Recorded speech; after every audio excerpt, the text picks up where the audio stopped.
নমস্কার, সোমা স্পেশাল কিচেনে আপনাদের স্বাগত জানাই।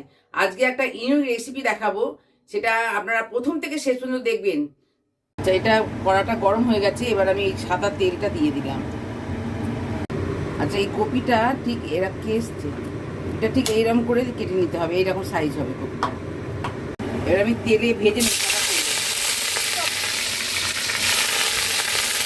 নুন হলুদ দিয়ে এই কপিটা আমি ভেজে নিয়েছি, ভাজাটা হয়ে গেছে হালকা তেল। এবার আমি নামিয়ে নেবো। আচ্ছা, এই সাদা তেল দিলাম আর এর সঙ্গে একটু ঘি দিয়ে দিতে হবে। এই ঘি দিলাম, দিয়ে এবার এটা হয়ে গেছে। এবার আমি পেঁয়াজ কুচোটা দিয়ে দিলাম, ভেজে নেবো। এবার আদা রসুন বাটাটা দিয়ে দিলাম, একটু হলুদ দিচ্ছি সামান্য। আচ্ছা, এবার দিলাম পুরো লঙ্কাটা, দিয়ে এবার কষবো। এই চিনিটা দিলাম, এই চিনিটা দিয়ে দিলাম, খুব সামান্য চিনি। আচ্ছা, এবার দেবো এই কিশমিশ বাটাটা দেবো। এই 1 ফোঁটা মিঠা আতর দিলাম, 1 ফোঁটা।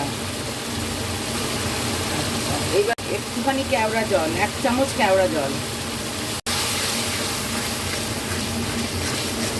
এবার একটু নুন দিয়ে দিলাম, পরিমাণ মতো নুনটা দিয়ে দিলাম। এগুলো দিয়ে দিচ্ছি, দিয়ে আবার কষবো।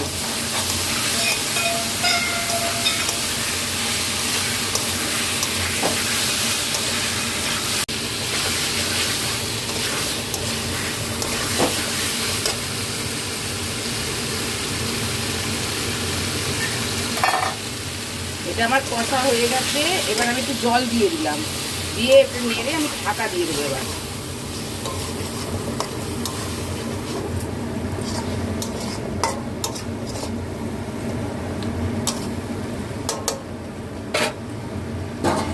এবারে আঁচ কমিয়ে দেবো, ঢাকা দিয়ে আঁচটা কমিয়ে দেবো, দিয়ে 2 মিনিট হবে। 2 মিনিট হয়ে গেছে, এটা আমার এবার হয়ে গেছে।